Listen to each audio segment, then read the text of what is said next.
file management and supplements, contractor versus carrier estimate review, and of course, we got to keep talking about it, public adjusters, attorneys, and any other third party vendors.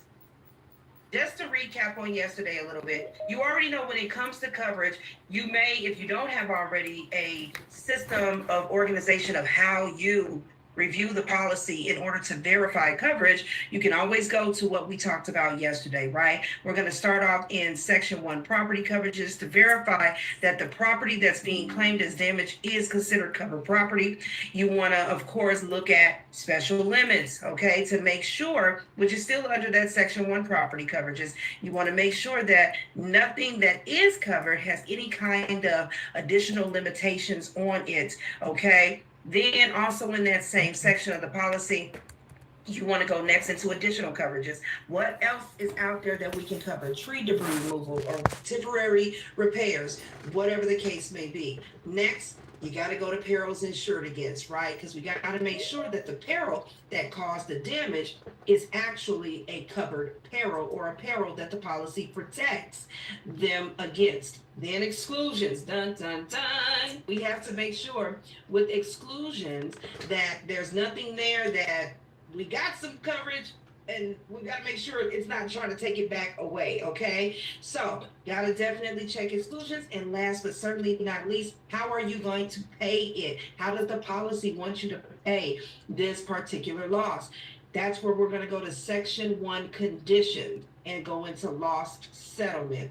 So you guys are all right with that? So we already know all of this. We went over it yesterday. That is how we're going to look at coverage, especially when we have supplements coming in. Sometimes it is new information that may open up more for you to investigate or ask questions about or even assess. It may result in, oh, I didn't think I had personal property damage and now I do. So it may even result in to now this new information that's coming in on the supplement may even open up an additional coverage or activate for another coverage to be addressed. So we just got to pay attention to these things. And once we get that information in, it's no different than if the claim was new. We're going to verify coverage first. What's being claimed? Is it covered? We go through all the limits and then we make sure the peril is still good, all the things. And then we want to look at the scope.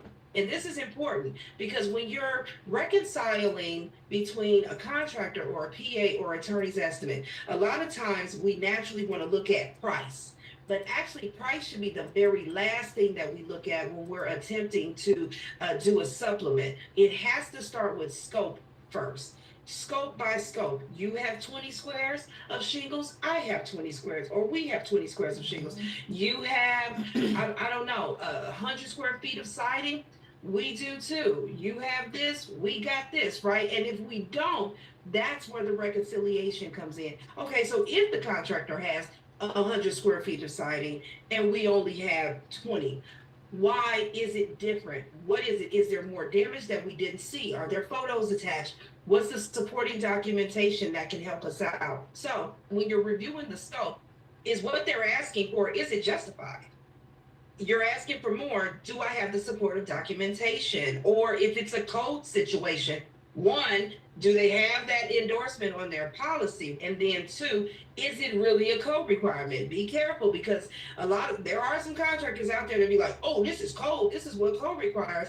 And then you go and talk to the code people or go look online and come to find out, no, it's not. They're not upholding that. You know what I mean? So we still have to make sure we verify if what they're asking for, is it warranted and is it justified?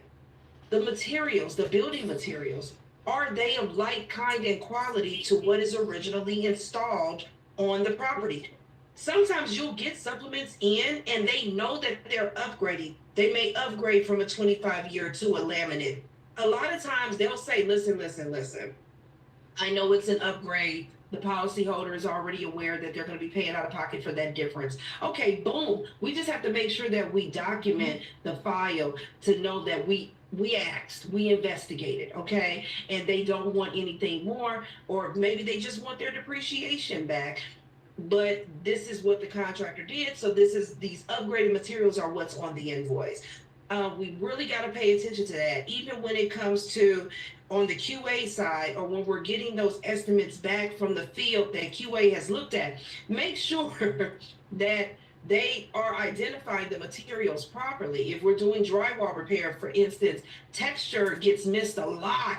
Things like texture in chair rails and crown molding. Yeah, they always remember the baseboards, but even with that, sometimes if it's a base cap on there or a base shoe, that could be forgotten. If the baseboard is wider than the standard, 3 or 4 inches, we got to pay attention to those things.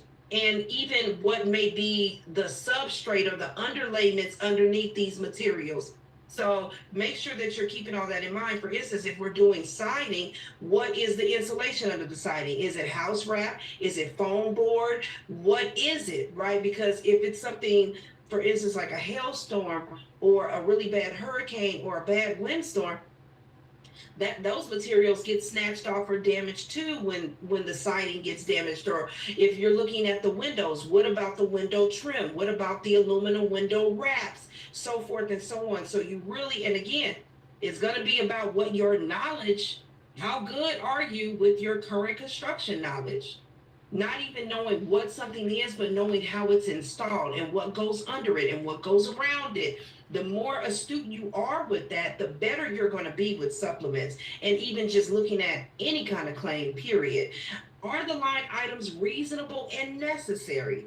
Okay, we have to evaluate that. Is it excessive? I made it my business to know about construction. I volunteered for Habitat for Humanity. I helped build a house from scratch, right? And that helped me become better. I spent time at Home Depot walking through the aisles, looking at the different material types and things like that. Everything I could have done, I did. Okay, just so I could know what I was talking about, because I didn't want the contractors talking over my head. Just be aware of all those things. So again, just like I was saying in the very first session, recognize what your weaknesses are and then start building up that muscle, honing in on that skill. So if it's, I really don't know much about construction, so forth and so on, then hey, this is your message. Here's your sign. Okay, as Jeff Foxworthy says, this is your sign to start working on that, especially if you're not deployed right now. All you have is time to learn. So get to it. Is the repair method that they're choosing, is it unnecessarily inflating the cost? That goes in with number 3. Like, is this reasonable and necessary? Are they doing too much? No, that's not necessary. So just when you're looking at these scopes, just keep that in mind. Line items should only address repairs to the covered structure or material property items. Line items should be the exact or the closest match to the original likeness, kindness, and quality of what was there. Are the repairs estimated correctly? Just like our estimatics can be wrong as adjusters, so can contractors, all right? Does the repair method reflect standard building practices?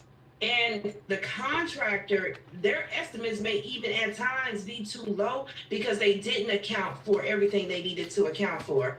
A lot of them who are trying to use, for instance, the Xactimate estimating program, they don't really understand everything that this program can do and the ins and outs of it. So they may be, for instance, replacing siding on a 3-story house and forget scaffolding. They may not put that on there. So just even with that, just say, are you guys going to use this? This is your scaffolding included in your price? Even when I'm seeing, I'm like, this ain't right, because and the thing is, it's not that I'm trying to help them inflate anything. This is what we owe for. We owe for the repairs to be done the right way. And so, and that also helps prevent additional supplements from coming back. So the thing is, though, your estimatics review will only be as good as your building and construction knowledge. Mm-hmm. If you don't have it, you're going to need it bad. Like I said, there's already going to be so many things you're going to be learning. Knowing how to navigate that policy, knowing how building and construction works, how materials are installed, how they are sold, so forth and so on. I can't tell you how many estimates that I see where they replace the roof, they replace the shingles, and then you forget to round it to the nearest bundle. Or you don't put any waste in there at all. or there's no felt, or there's no drip edge, and it was there. I see it in the photos. It was present. Now, again, what they say is statistically, as a field adjuster, we're all human. They say statistically, the field adjusters are only going to catch the 70% of the damage when they go out there. Use that statistic, and I even use it to kind of disarm my PAs, my attorneys, and my policyholders who are still under the impression that they don't want to pay, they're lowballing us. No, they're human. They're going to miss stuff. We can't account for damage that nobody sees yet. If something's behind a wall that was affected or whatever, some piece of framing or a rafter is cracked or broken, we're not going to be able to see that until the roof replacement goes in. But with that said, you also, in your role as an adjuster, is not just about educating the homeowner and having the process be transparent for them. It's also about educating the contractors as well. So I would even tell the contractors, like, listen, as we're reviewing everything, just as I told the homeowner, don't let them do any permanent repairs until we have everything agreed upon. I also tell the contractor, take photos. When you guys are up there, hey, if there is damage to the valley metals or valley metal is present and there's damage, please take photos for us. That's what I'm going to need. The L flashing, the step flashing. Give me some photos. This is what I'm going to need, okay? Don't forget to take your photos. And they're like, okay, we got it. I'm like, this is how it works. I literally explained it to them, like, I cannot pay for anything or send anything up for approval if I don't have justification for it. Like, it may be warranted. Yeah, adjuster may have missed it, and since it's not showing up in our adjuster's photos, please take photos of your own. I'm definitely going to need that if we're going to get this paid for. And they're like, okay. So just keep that in mind. Again, they're not our adversaries. We got to work with them. We're all working towards the same goal. We want these claims closed, but we want them closed the right way. So with that said, let's start it right off with a little bit.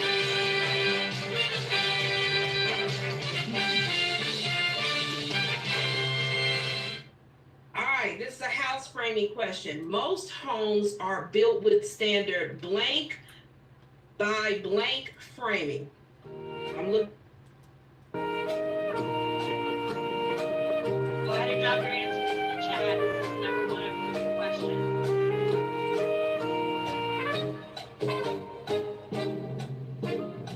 You ready for the answer? Most homes are built with standard 2x4 inch framing. Now there are some homes that they may be built with 2x6 framing, and trust me, every time I had a home like that, the policyholder knew. All right, next question. In standard roofing construction, the rafters are installed blank on center. Looking for a number.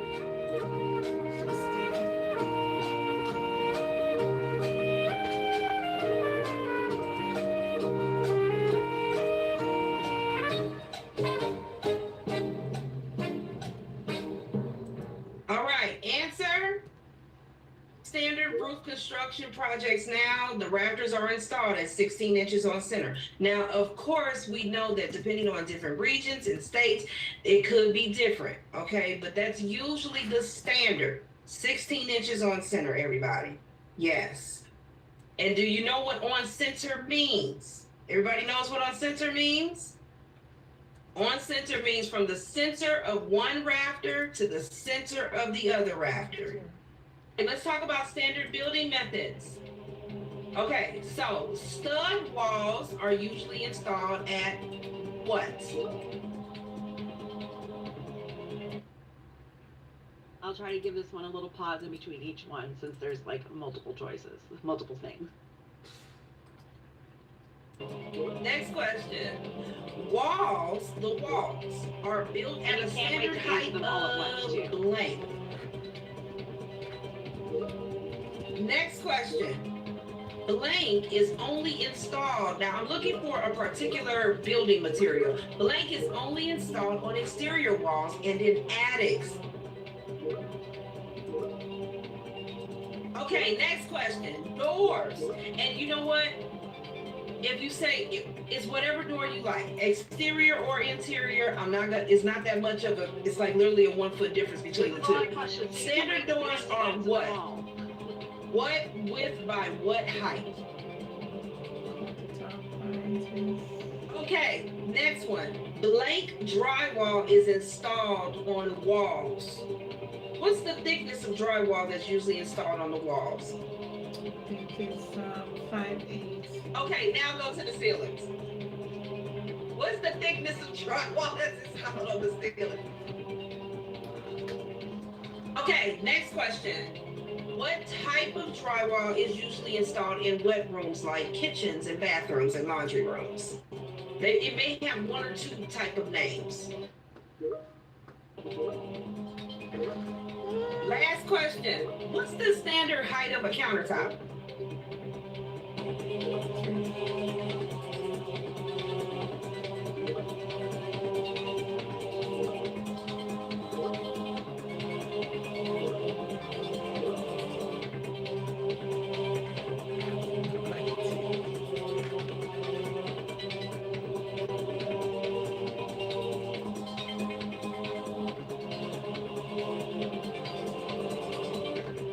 So let's go through some answers. So yes, stud walls are usually installed at 16 inches on center. If nobody has been able to answer it, because I know that went really fast, I'll give you guys a moment to put in any answers now. So I understand if you didn't get some of those, it was going fast. Very fast. No.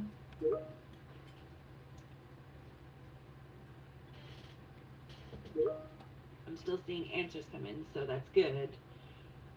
And everyone's been pretty much on point, so. Walls are usually installed at 16 inches.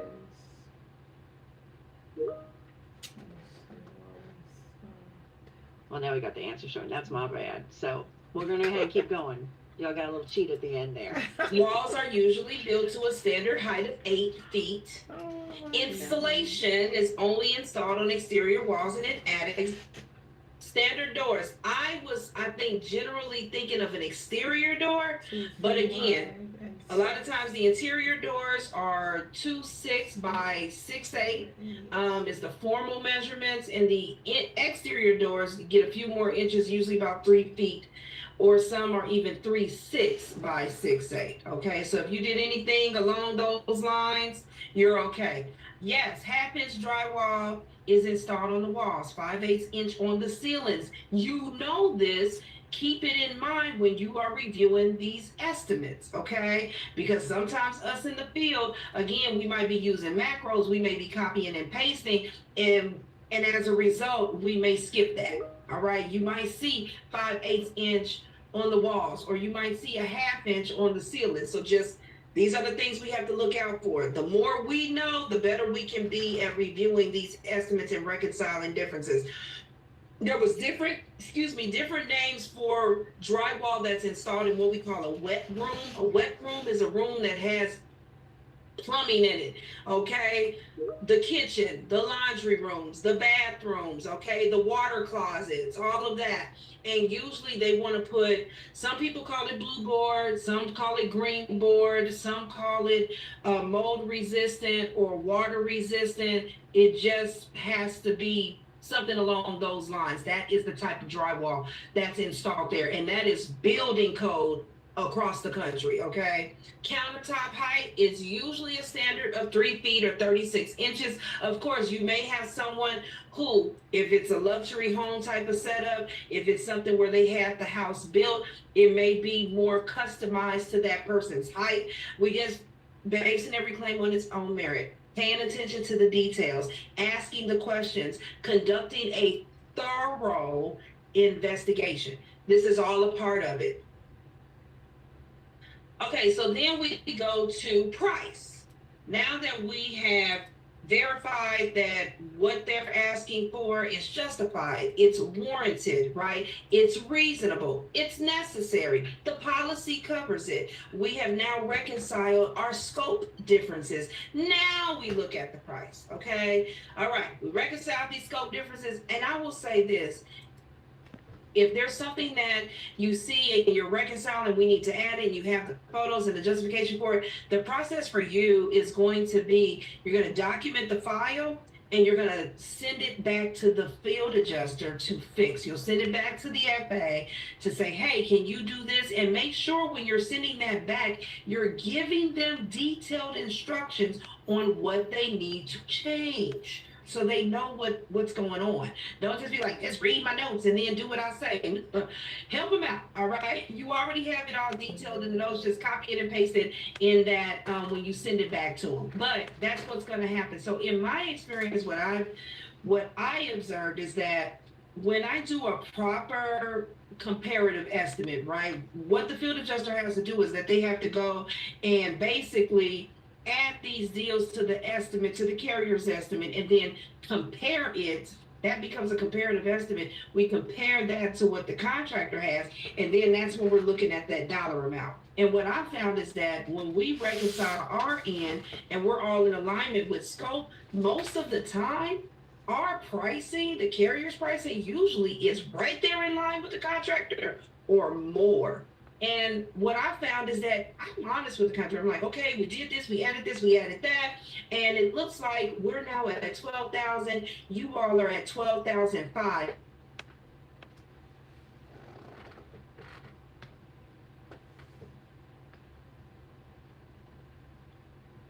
If you have to pull a permit and pay for your permit receipt, please send in your permit fees. So I'm informing them along the whole way, the whole process of the claim. And they're like, wow, I didn't know that. I'm like, yes, you had to that's part of you doing the work, right? You had to pull a permit. We can pay a permit fee. All that information needs to be given to them. When you're thinking about that price, what you need to consider is what's directly affected by the scope. Are there any pending price discrepancies? Is there anything that's out there that's still open? I've had it where the contractor's like, I am a top contractor, I'm a da-da-da-da-da, I've been doing this for 8 years, and I'm top dollar, and this is my price. My price is my price. And what it was we didn't have an issue with scope. We had an issue with price because his labor that he was charging was above the average rate of the area. We had the insured get 3 more contractors to compare their estimates. They were all in line with ours. It was just this one guy. And so he was like, that's it. That's what I charge. I'm like, I get it. And I explained to the policyholder, like, listen, we are paying based on what is going on in your area and what the rest of the contractors in your area is charging. And your contractor of choice is well above that. And he was like, I understand. I'll just pay the difference out of pocket. Okay. And I just noted the file. Or don't think it's about matching price for price, because that's not it. It's about matching scope for scope. All right.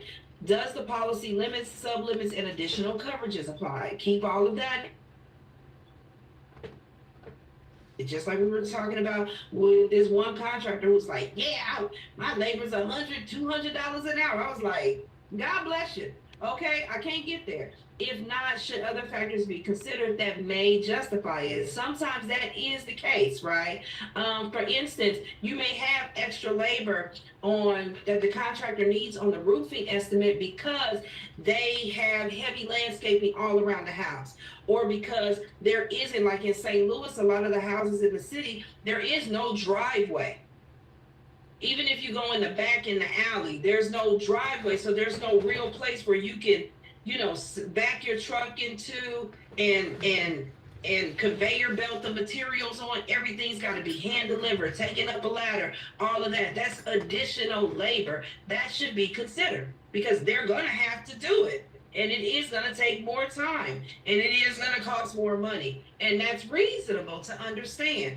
Literally look at everything. Go to Google Maps, go to Google Earth, see what you can see beyond the photos that the contractor has and the photos that the adjuster has. You may be able to see something that's a little bit different, okay? Like solar panels on the roof. Just different things like that. Or maybe it's you got to do siding repair and maybe the neighbor's house is really close and it's just a very narrow, gangway or space between their house and the neighbor's house. Well, that's gonna be hard to set up scaffolding. It's gonna cost more labor. Okay, so keep all of that in mind. All right, let's talk about it. File management and supplements. Okay, we're not organized. We're all over the place. We're throwing papers over our head. We're reactive. We're not proactive. All we do is clock in every day to put fires out. When we're talking about supplements, setting the expectations. You got to set your own expectations for yourself, but also setting the expectations for everybody involved. Policyholders, PAs, attorneys, contractors. So take the time to explain the claims process, including how depreciation works, the supplement process. We should be explaining the supplement process in the settlement, in the initial settlement. We're going to tell them what's next. And listen, they just listen for the dollar amount during that call. But I even tell them, listen, this is a lot. You may have more questions. Feel free to call me back. But I want you to just hone in on this. Hear me on this. And I do tell them, make sure you do not get this work done if there's any difference between what your contractor has and what we have. Please give us the opportunity to reconcile and try to work out them differences with them first. Do not let them do this, because if it turns out that we need to take more photos and you've had the work done, there's no photos to take, we're not going to pay for it. Okay, the policy won't allow us to. And when I say it like that, they like, okay, I got it. If you do it like this is the consequence of it. So even when I'm explaining, it's not that I'm trying to scare them or threaten them, scare them just a little bit, but I want them to have that kind of sense of responsibility over it, because a lot of times I think policyholders have the impression of, it's all, it's just like you think you're gonna, like Mary Poppins of adjusters are gonna come along and just figure everything out. This is an issue that's really actually huge in my mind because I see it so much, but especially when we talk about discarding damaged property, damaged personal property, especially, it's really an issue on the content side of things, but letting them know when it's okay for you to discard that stuff. Or, even when if the tarp hasn't gone up, if the temporary repairs haven't been made, explaining, make temporary repairs, not permanent repairs, because if you do make the permanent repairs, then there's nothing for our adjuster to see when they come out there. There will be nothing for them to pay for. Okay, and they're like, okay, we got it. And even when it comes to the damaged materials, because a lot of times if we don't explain it to them, especially as the claim owners or the claim managers, as desk adjusters, if we don't explain that this adjuster who's coming out is really only going to be paying attention to your structural items, and they may get some photos of your personal items, but most likely they're not going to really hone in and focus on that. They think that, yeah, that guy came out, took photos, yeah, I'm good to throw this stuff away. And they'll throw it away. And unfortunately, because it was on it's on us. And most of the time, we're going to have to come back and pay for that stuff, even though we don't even have barely any proof of its damage. But we were not instructional. We did not tell them what to do. We were not transparent. That's on us, not on them. They don't know what they don't know. And they think this one person coming out is taking care of everything. If you don't explain to them something different, so when they say, that person says, oh yeah, I took everything and put an estimate together, we're gonna set it up for review, they're like, okay, so I should be cool to throw this. In their mind, they may not even ask or say anything. They just think it's okay. So we really have to be thorough when we're explaining the process, every part of the process. Another thing, one of the things I started doing maybe about a decade ago was because I am explaining so much in that settlement, or even when I'm first on that call, I started creating email templates where where everything I just said to them verbally, I write it down, and I'm like, you know what? I'm explaining all this to you. I'm gonna send you an email. I'm gonna send you an email explaining it again, so you can always reference it. And they're like, yeah, okay. And in that email, because there will be something that the carriers have either on their website or even with a little know how your claim process works kind of pamphlet or brochure that they may give away or have available to give to the policyholders. I take the language from there and I'm like, boom, do it like this. Okay, this is what this means. This is what this means. And that helps as well with my own little instructions in there. So again, if there's not already a template out there that exists, think about making one.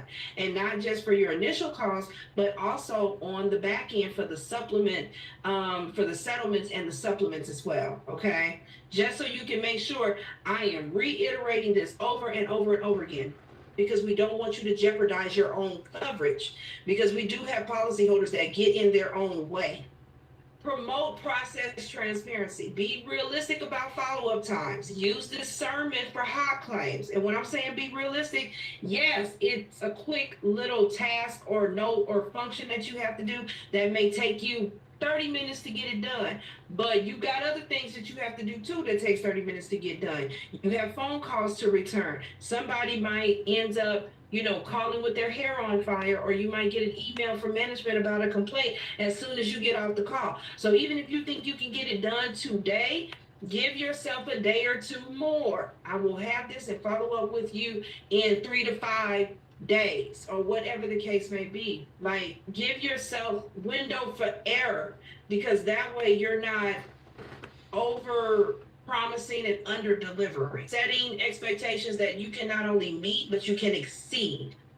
Create a follow-up email template with instructions to insurers and contractors. Create note templates for your most popular notes. We started talking about that, I think, yesterday and the day before. Yes, if you see yourself having the same note, putting in, called this person, left a message, make a template out of it. Called and explained this settlement, make a template out of it. Encourage questions to enhance customer participation. Do you understand? Is there anything else? That's another way that you can help restore faith in the insurance policy process for them, confidence in you, trust in you, okay? Because you have to build this relationship so that it can be more symbiotic and you all can work together. Because like I said, once they know, oh, this person really wants to help, this person really wants to pay for the damage that's here caused by this event, they will be so much more open to you, to giving you whatever information that you need, because it's like, oh, I got a good adjuster, and that's what you want. Now let's talk about mental preparation, because it is a mental game. It is. You have to be in the right mindset to get into this. One, mentally, as I've been saying for the last 2 days, you must be policy centric. Aim to achieve high insurance satisfaction through efficient and fair claims handling. You're on the side of the policy and nothing else. That is what your license is adhered by and everything else. Nothing more, nothing less. What's your current troubleshooting abilities? Assess each claim file in detail and leave nothing unaddressed. Do you have the ability to troubleshoot? Do you have the ability to de-escalate? Or is everything taken personally and you want to disconnect the phone the moment you hear a curse word? You're going to have to thicken up your skin, all right? Because they may curse a little. But you know that you didn't run over their dog or shoot their cat. So you know it's not personal. Why are you taking it personal? Why are you internalizing that? But they're yelling at me. Well, they're yelling at the insurance company. And the closest they can get to that is you on this phone. It's not you. So just try as best as you can. But if you can't, maybe I'm not trying to be funny or facetious. This may not be the job for you. Be honest with yourself. And that's why I said, if you're not good with interacting with people, you don't like talking to people, you don't like being on the phone, you may be too sensitive for other people's energies and things like that, think about something else. Maybe you might be better in underwriting where you're not dealing with the public, or being an actuary if you're good at math, and you're maybe another area in the industry. I'm not trying to discourage you, but we got to be honest with ourselves, because you are only as good as your last claim. All right, what's your proficiency level? We've been talking about this for the last 2 days. Take review of your own knowledge, skill sets, and resource tools. How well do you interpret policy? How familiar and comfortable are you with building and construction materials, building practices? What are your soft skills? How fast do you type per minute? How well do you just normally navigate in a computer system? Any of them. Like if I said, drop this, click the drop down. Tap here, click that, right click, left click, and select that menu. If you're getting that type of instruction, how well are you? Do you know what we're talking about? What equipment do you have? I highly recommend, if you do not have a laptop with an additional monitor, that you get one, because you may need to be looking at their policy or photos on one screen and an estimate in another. And if you're only doing it with, if you only have one screen to work with, you're going to move slower. You're not going to be as efficient. What is your method of organization? How organized are you? Are you a morning person, or are you an evening person? It makes a difference, because be honest with yourself on what that is, so that you can be better about how you organize your time throughout the day. This is serious stuff, you all. I mean, seriously, we really got to think about it, like, hard. And another thing, when we're talking about equipment, do you have a separate mouse, or are you still trying to mess around with the mouse pad on your laptop's keyboard? Sometimes it causes more problems.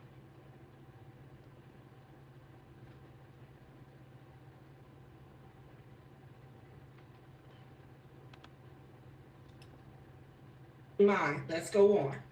Yeah, time management. How do you work best? Figure out a daily schedule. Again, are you better in the mornings? Are you better in the evenings? You want to really be honest with yourself on how you work best, when your energy is best in the day. Create a daily schedule that sets you up for optimal performance, but that can only be based on how you operate. What works best when you're moving throughout the day. You know who you are. Maybe 8 to 11, because maybe you don't want to talk on the phone first thing in the day. And if this is the case, it's okay. Tell your policyholders, hey, you can reach me by phone after 12 p.m. Eastern, whatever the case may be. So maybe 8 to 11, you review your emails, and your voicemails, and you return, and you do all that. You return all your phone calls, okay? Or whatever inquiries that are out there requesting contact. And then maybe 11 to 2, your new claims are coming in. That's when you process new claims. And then 2 to 5, you're working whatever existing claims are out there. Reconcile, looking at estimate differences and sending notes for PAs to fix stuff and whatever the case may be. You could mesh it up in any way that you want to, but this is just an example. But I highly recommend creating some kind of schedule. And listen, you're not going to be able to stick to the schedule by the minute every single day. You're not. There's going to be meetings that'll pop up. There'll be emergencies that'll pop up. But if you at least have some kind of structure with your schedule, you're like, okay, I'm gonna do this, I'm gonna do that, I'm gonna do this. And because you are working remotely, and there's nobody there to stand over your shoulder and make sure that you're doing what you're supposed to do. Listen, if you're not a morning person, how long does it take you to kind of wake up in the day? So be honest with yourself about that, so that when you're figuring out what that structured, overall daily schedule will be, that it works with you and that you stick to it, and it becomes routine for you. File management is predicated on your time management. The better you are with your time, the better you're going to be with these files. Consider your per file time limits when working existing claims. Yes, you are going to want to have the tendency to, okay, I got Mr. Johnson's claim. I'm going to do everything right now. That may be a $300,000 claim file. You may be reconciling $20, $30, $50,000 worth of a difference. most likely you're not going to be able to just sit there and focus on that one file for 2 hours. You may only be able to dedicate 30 minutes per file when you're in your reconciliation mode. But because you're going to be working these multiple files simultaneously, as time goes on, your closures are going to like really flow, because it's not like everything else is aging and getting old and they're getting angry while you're focusing on one file. No, you're focusing on multiple files. 30 minutes for Mr. Johnson, 30 minutes for Miss Thompson, 30 minutes for Miss Doe. And in between this time slot, you had 3 hours, that's 6 files that you actively pushed forward. You pushed towards progression. Okay, so just think about it again. Whatever works best for you. Prevent locking in on one file until it's fully completed. And I can say that because that's what I do. I get tunnel vision, and I have to literally put a timer on my phone. When I start, I put the timer like, bam, okay, 30 minutes. Do everything you can for this file in 30 minutes. As soon as that timer go out, I get to a stopping point in the file. I'm like, all right, hands up. Got to move on to something else.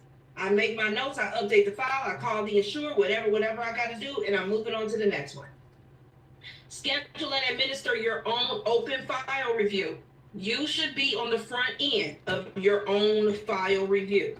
If you can get it to where you're doing it maybe twice a month, at the very least once a month. And an open file review, for those who may not know, that's when you go and you look at all your files, take a quick look at all your open files, read your notes, and see what you have left, what's pending, and see if there's anything else you can do to either close it. Maybe you have everything you need, you just haven't closed it. Or if you need to ask for some more information or whatever. But we should all be on the front end of our own open file reviews, looking at taking a step back, taking an overview look at all your files and saying, okay, where are we? What do I need to do to get it to the closure point, to the settlement point? We must be actively pushing these files towards that closure point, and especially for these claims that you're going to be working in Florida, because we have those deadlines. 60 days is not a lot. 60 days makes my hair on the back of my neck stand up just a little bit. Also, because it's not just the 60 days. You're also affected by the supplement, the time frame they have to present a supplement, which is just a year and a half. But sometimes some of this damage take a year just to fix. So we have to be on top of it. Let's talk about complaints, because they're going to come. So when we're talking about complaints, you got to prioritize. You know that, right? If there's an agent complaint, you need to address it and return the call to the agent. And of course, you got to document the claim file in detail. If it's a complaint from anywhere else, again, all of them must be prioritized. And usually what Evolve wants is for you, if there's a call and there's a complaint or whatever, 24 hours. Get it addressed 24 hours. Don't let grass grow under their feet, okay? And dare I say, if you have a policyholder who is constantly calling, because you'll have those. They're constantly calling every single day. What's going on? What's going on? What's going on? Again, Florida, they may have dealt with claims before. They may have had their claims delayed. They may have some residual PTSD from a bad prior claim experience. So because of that, don't run from them. Run towards them. They calling you every day, you call them every day. If you notice they calling you every day at about 10 or 11, then you're going to have to make an exception to your schedule. Every day at 8 a.m. as soon as you clock in, look at their file, call them, and dare I say, try to find something for them to do and be busy with. But every single day, call them. And then if you find something for them to do, things that they need to provide for you, then that's what you're calling about. Do not run from that. Run towards it. Running from it is only going to make it worse. Take the bull by the horns. Confront it. Don't be passive. Be active. Supplements. All right, y'all know you got to put the final notes and the letter must state what was changed on the supplement. This is for Evolve. So it's not enough just to say, okay, this supplement, we're going to pay this thing. You have to say what you changed and why you changed it. Again, these supplements and these changes got to go up to the FA. So you should already have a detailed note in there saying that. But just in case you don't, you skipped it because we all skip some things sometimes, okay? You gotta make sure it's in there. It's gotta make sense. That's why you're running into files where people are paying for stuff and you can't figure out what they paid for, why they did it, because they just cut a check and they didn't put any notes in there. You're not gonna be that adjuster. You're not gonna have your coworkers inheriting crap files that they gotta clean up and fix and do all this stuff for. You're not gonna be that. You're gonna be a well-oiled machine. And so you're gonna have the notes in there where you're stating what you changed on the estimate and why. And then what also has to be sent when you're working supplements, and this is Evolve handling standards, you must send the supplement with the variation report, because the variation report shows the changes, okay? It shows that you went from, maybe they originally put 25-year and it really was limited up there. It'll show, 25-year from laminate and even show the price difference between the two. Let's do contractor versus carrier reviews. It's not enough just to talk about it. We got to do it, right? Let's talk about spotting gaps and justifying edits. So on the contractor side, when you're evaluating the estimate, one, you got to make sure this is their contractor of choice. Don't just jump into it because you're in a hurry. Don't forget, any documentation that you get in from any third party that's not their PA and not their attorney, if that's not, you don't have a PA or an attorney on the file, because if it's that, then you got to call the PA, you got to call the attorney. But for the files, anything that's coming in, you should be calling whoever that contact person is, whether it's the insured, their PA, or their attorney, verifying what you've received, verifying that this is their contractor of choice for whatever that particular repair is, and then talking to them about what's on that documentation. Hey, I just got this estimate in from ABC Roofing. Is that now their contractor or your contractor of choice? Yes, it is. Okay, so it looks like ABC is accounting for this, and this. It looks like they're just replacing the roof and the gutters. Is that correct? Do you understand that's what they're doing? Yes, that's what they're doing. Okay, so what I have here is their roof and gutter replacement is coming to $10,000. It looks like, as I look just briefly on what our field adjuster put together when they were out there, their estimate, our original estimate came to $9,000. So we do have a bit of about $1,000 difference. It's okay. I gotta look over, this is just for my overview, look at it. I will look at it in more detail and see where our differences exactly are. And then I'm gonna give them a call and try to reconcile those differences with them, okay? If it's justified, if it's warranted, and you have coverage for it on the policy, we shouldn't have any problem covering it. And they're like, okay, thank you. They're in the loop. They know what's going on. You verified that this is the contractor they selected. They are aware of everything that is happening on their claim, and they know what you're going to do next. Ta-da! Easy. And when you speak to the contractor, see if you can get an idea for them, because we do know we got the supplement thing. We do know they only have so long for that. So we want to try to get an idea of when the work is going to be done. Like, hey, once we come to an agreement, Mr. and Mrs. Contractor, when can you get them on the schedule, and when do you estimate the repairs will be completed by? And a lot of times we think we only need that when there's ALE involved, but no, you need it, period. Because they only have 18 months from the date of loss to file for a supplement. So I need to know now. Let me get ahead of it now. That's being proactive. If I know ahead of time, then I can put it in the calendar, put a task for it to follow up and verify. Okay, did you all complete the work? You said you'll have it done by probably the end of July. You want to get an idea of when they're going to be done, because if you see something where they're like, okay, we'll be done by the end of July, I'm going to set a task for that, because now listen, I'm trying to see what I'm going to be closing 2 weeks from now, right? Like, I want to set a task for it, because if I don't see a final invoice, a certificate of completion, or anything of the sort, now I'm going to be following up to say, hey, I'm just following up to see how's it going, Mr. Insured, Mr. PA, contractor, whatever. I just trying to see, are you guys done? Are you almost done? And when can we expect to receive that final invoice or certificate of completion so we can release depreciation? Of course, that's if their depreciation is recoverable, right? I'm getting ahead of it. And if anything happens where this thing goes to court or suit, I'm looking really great as a representative of the insurance carrier, did everything by the book.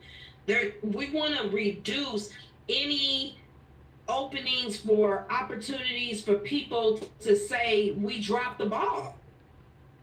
We want to close that gap. So when you're looking at that contractor's estimate or whatever, of course, make sure the name and address is correct. And then you're going to review that scope of work. Are they repairing? Are they replacing? Are their measurements in order? Do they have a diagram? Does it look like ours? Right, especially when we're looking at interior repairs, because a lot of contractors and a lot of field adjusters, they do not include the offsets and the alcoves in the rooms, and they just give you one big old box, and then they end up either over or underestimating square footage as a result. I'm going to yield to the estimate whose diagrams and sketches are more accurate and more accurate to what the house really looked like. So with the carrier, when you're looking at for their estimates, we're looking for common things that are missed, like materials being misidentified, okay? Sometimes they misidentify the roof materials, or we don't count all the vents. We miss a vent, we miss a pipe jack, we forget to put continuous ridge vent on there, we forget drip edge, things like that. Look out for that. The siding surface, make sure that that's correct. And like I said, if they got a siding, then there should be some insulation with that, right? The drywall textures, we talked about that earlier. I got ahead of myself. Common missing items, drip edge, step wall and counter flashings. The vents, they paint the vents to match the roofing material, and especially with these tile roofs in Florida, that terracotta tile color, they will paint the pipe jacks and the vents to match it. A lot of times we miss that. We do not include it in our estimates. Look for that, okay? Satellite dishes and antennas. We have the dish itself that may need to be detached and reset, but guess what? After they do that, they got to call the satellite provider out to recalibrate and align that dish again. All right, so depending on, and most of the time the satellite and cable people, they will not do that for free. Now that's going to probably be something that's going to be paid once it's incurred, but still we need to account for it, make a note of it or whatever, and tell the contractor and the policyholder, hey, if you got to call a Spectrum to come and woo, please, you can be reimbursed for that fee. Okay, that's a part of your repair fee. All right. We talked about insulation, interior trims. Pay attention to your crown molding. Pay attention to your chair rails. Pay attention to how thick and how wide the baseboard is, okay? And if there's a base shoe or a base cap, pay attention. It's the details. Another deal with misidentifying materials equals missed opportunities for reconciliation. Because we're trying to do scope for scope, right? But if we are just we're moving too fast, we already have a mindset of we not gonna pay for something because we saw a stark dollar amount difference and we think it's all, fluff. If we start thinking that way, we create an unconscious bias that will result in us not being as thorough in what we do, okay? So be careful of that, of your conscious biases and your unconscious biases, okay? So materials you want to think about that may be misidentified. Vinyl versus aluminum. They have aluminum siding now that looks like vinyl. By the naked eye, it's the color, it's got the little wood grain shaping texture on it. It's the same exposure, width and every. It looks like vinyl, but it's not. It's aluminum. Hopefully, the field adjuster went and put a magnet up to it or something, or showed in some way, hey, this is, or noted the file and said this is a metal siding, this is an aluminum. I did the magnet deal, whatever. When it comes to roofing materials, the difference between tile versus clay versus cement, okay? There are aluminum shingles that look like they are getting really, really good with the metal roofing materials. They got metal roofing materials now. They have it where they got the metal bumped up so the texture looks like a shingle. They have the color looking like a shingle. It's wild. So again, we got to double check it. We got to make sure. Flashings, we already talked about that. A lot of times we miss the flashings. Even in the field, I've been there. I looked right at it and I was like, oh my God. Or the chimney flashing is tarred to the shingles. They're not going to be able to take the roof off without damaging that chimney flashing. Or the difference between masonry when you're looking at veneer and if it's solid brick or solid stone, gets misidentified. Drywall, smooth versus texture. Trim, again, chair rails, crown molding, baseboards, standard sizes versus non-standard sizes, and average versus above average when we're talking about the depreciation and the wear and tear, and multiple layers. I don't think it's as bad in Florida because Florida gets hit so much and there's always something, but there's going to be some house out there somewhere that has never been touched, never been affected, and then it gets affected and you got their claim and they've got asbestos shingles underneath the siding or, or whatever the case may be, or multiple layers on the roof. So just look out for that. Let's go through some exercises, you all. Let's break it up. That's enough of me talking. What's the difference exercise? So on the left-hand side, we have a carrier's estimate for roof replacement. On the left-hand side, we have the contractor's estimate for the roof replacement. Tell me first, like, what differences are you seeing right off the bat? Again, we're not looking at price. What are we seeing?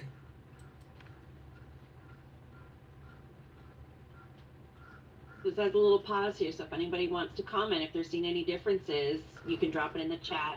Another thing, pause right there, give everyone a moment to make any comments if they see any differences.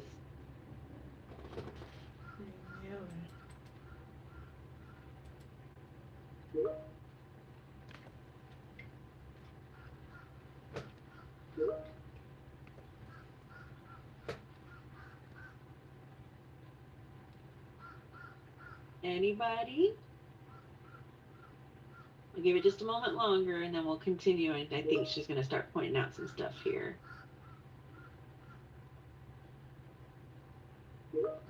I see everybody getting real close to their screen, trying to look. We did try, this used to look different. We tried to make it easier to see for everybody.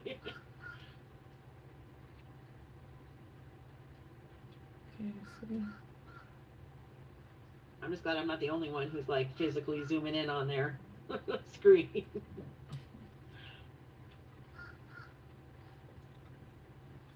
Okay, we'll go ahead and let it play and then we'll see what we got going on in here. That you guys are going to have to remember when reconciling differences, Florida ordinance and law requires that that you have a line item for re-nailing of the roof sheathing. It's a complete re-nail. Also, for water barrier joint taping on modified bitumen with a 4-inch seam tape and applying roof sealant or cement per linear foot. Got to put that on there. And I get it because Florida it's moist. It's wet. Okay, next, this is a interior. Left, we have the carrier. On the right, we have the contractor. Let's see what we're looking at.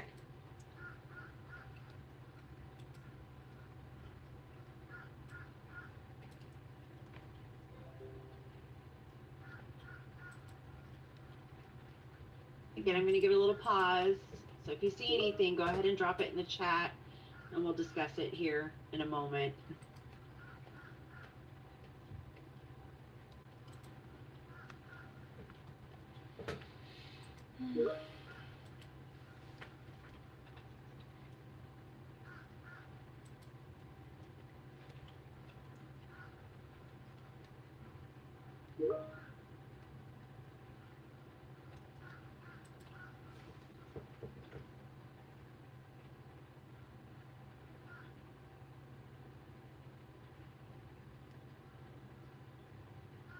And once it's done, like I said, we'll go back and talk about it in just a minute. But if you see anything, please speak up, put it in the chat.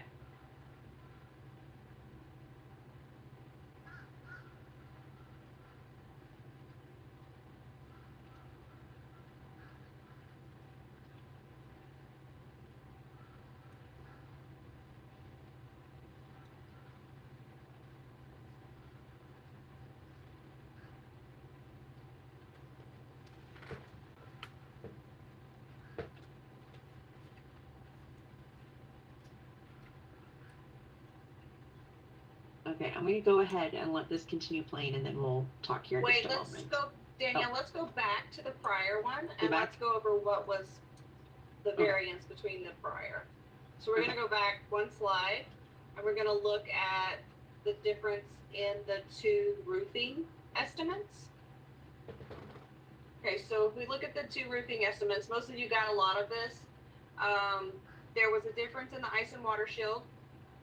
And it's because the contractor accounted for ice and water on eaves and valleys. But then if we scroll down a little bit, we noticed that he also included an R&R of valley metal. So his number's going to be wrong, right?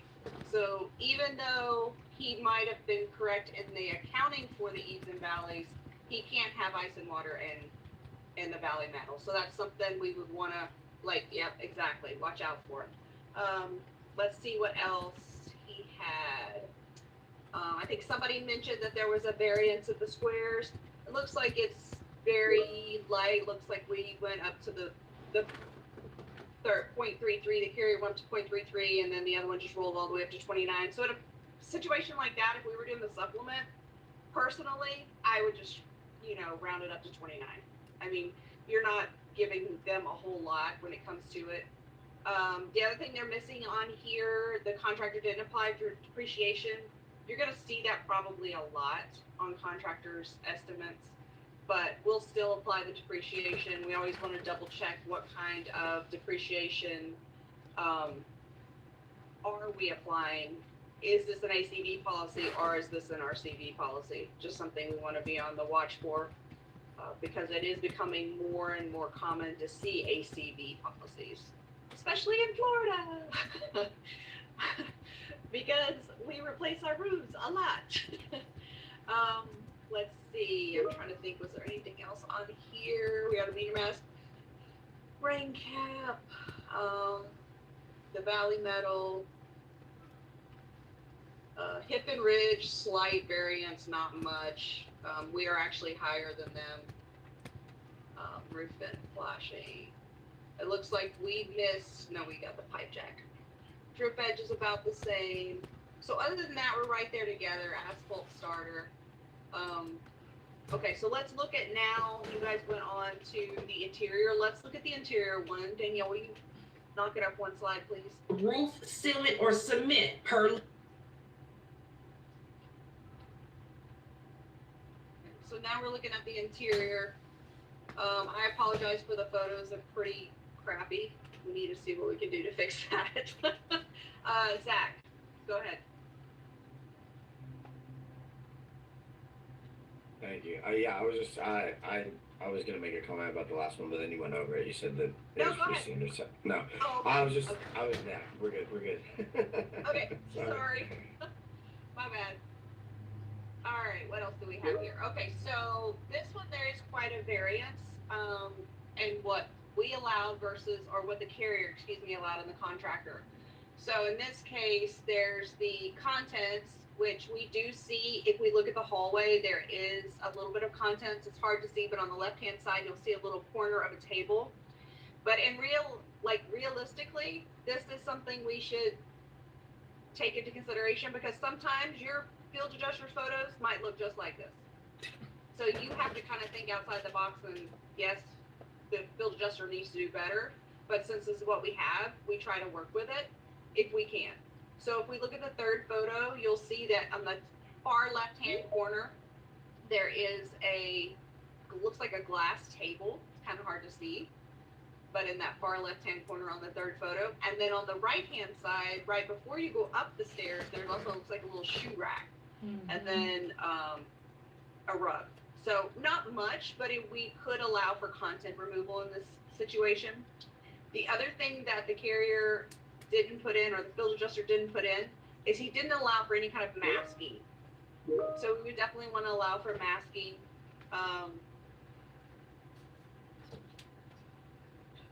Yes, exactly.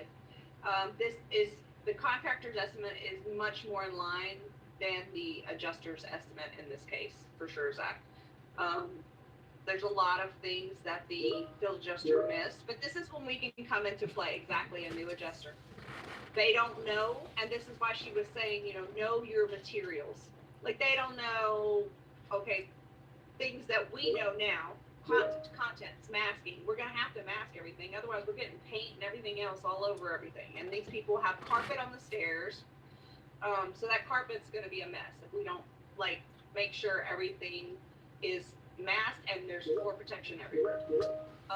So, agree with everyone. Spot seal with oil stain blocker is a new one.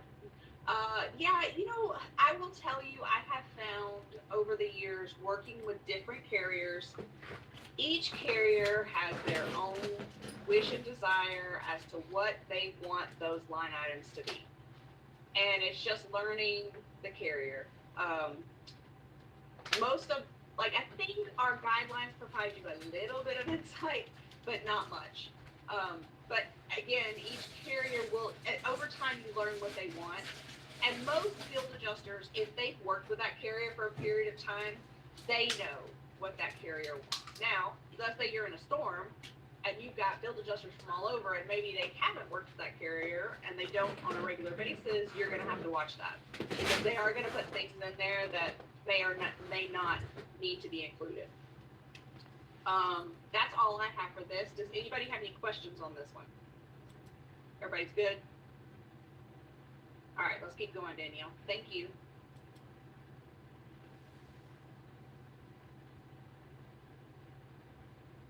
Justified revisions.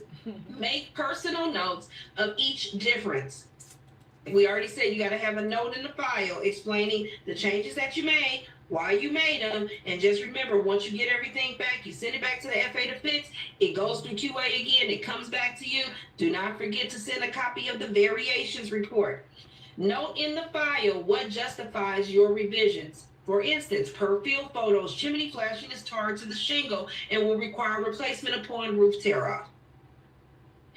Make sure you're doing a scope-to-scope comparison. Verify which repairs the contractor wants to complete, because sometimes they don't want to do everything. They're just, we're only doing roof. We're only doing gutters. We're only doing the interior, right? Contractor negotiations. Confirm the carrier's original estimate amount. Explain what revisions were made and why. Verify the amount the estimate increased by. We were at 10,000, now we're at 12,500 after I made all these revisions. If the new total exceeds the contractor's amount, advise its acceptance. If the new total is less than the contractor, ask if they can accept our price. If not, ask why, like the man with the labor, okay? Why? You can't do it for that? No, that's our labor price. It's our labor, and I'm not coming off of it. Okay, great. I got it. Note in the file. Last but certainly not least, public adjusters, attorneys, and vendors managing multiple party actions. So your attorneys, we talked about this on day one. Legal representation is what they are. If an attorney represents the insured, the adjuster must be aware of the attorney-client privilege and communicate directly with the attorney. Let me add to that, at all times, no matter what, no exceptions. Settlements. The adjuster should not negotiate directly with the insured if they are represented by an attorney. Legal counsel. If the claim involves complex legal issues or disputes, the adjuster should be prepared to discuss with management or refer to the carrier's legal counsel. Again, your TL, your managers will tell you which direction to go, all right? Florida law says adjusters must be familiar with Florida insurance laws, including the Unfair Insurance Trade Practices Act, Florida Statute 626.9541I, and statutes outlining prohibited claim practices and creating a private cause of action. That is Florida Statute 624.1551B. We're going to talk about it in the next slide. So the Florida Unfair Insurance Trade Practices Act, adjusters must be familiar, right? And what it does is it prohibits unfair claim settlement practices. This section defines several actions as unfair or deceptive, including misrepresenting policy provisions, failing to acknowledge or act promptly on claims, like not calling people back, and denying claims without a reasonable investigation. It also covers the failure to provide a timely explanation for claim denials or partial settlements. The Act aims to protect consumers from unethical insurance practices. And if they do find out that you've gone that way and you went rogue on us, Florida Statute 624.1551B, it allows insured individuals to pursue a private cause of action against insurers for violations of the unfair claim practices. This means that an insurer can sue an insurer for damages if they can prove the insurer engaged in unfair claims settlement practices. Your notes in that system are not private. If a claim goes to suit and their attorney will ask for a copy of the notes, and the carrier does have to provide it. So make sure you're not saying, writing, doing, or making any decisions that violate Florida statute, that violate the terms and the conditions of the policy. Now, when it comes to public adjusters and attorneys, legally, these entities represent the insured, meaning they take the place of the insured. Be sure to review and understand their retainer letter first. These contracts may state which coverages they represent. Sometimes this includes all the coverages, sometimes not. The insured can be represented for one coverage, for example, the dwelling or the dwelling and other structures. I have seen this with a few, not a lot. But once it was pointed out to me, I was like, oh snap, now I gotta look for that, right? For PAs, attorneys, and vendors, while discussing the details, confirm if they have hired vendors to mitigate or manage the loss, such as mitigation, any kind of technician, inventory specialists, fine art specialists, personal property appraisers, dry cleaners, movers, a sommelier, okay, repair vendors. If so, retrieve the vendor company name, contact name, number, and address.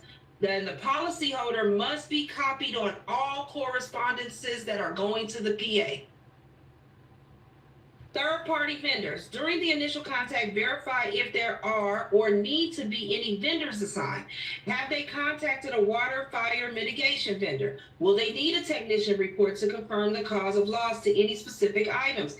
Have they already issued payment to a vendor person to mitigate or dispose of the contents?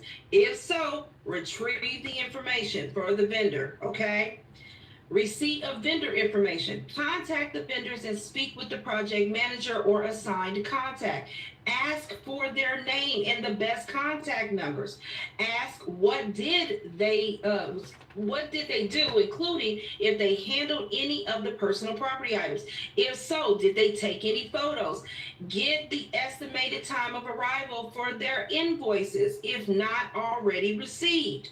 Do they intend to bill or charge for the services they conducted? If so, request all activities and or services should be broken out and itemized separately per the affected coverage. So what you did with contents, I need that on a separate bill for personal property. What you did for the dwelling, I need that separate. You got to explain this to them. Inventory companies.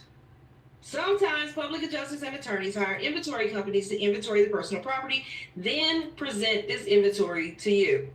This is an actual claim for damages, and each item on it really needs to be addressed. The problem is these lists are not just inventories of the room, location, or home contents, and do not distinguish between damaged, undamaged, or repairable items. They just literally went in and took inventory of everything. Use the insured and/or any other third-party observations, photos, and documentation to sort out the damage from the undamaged.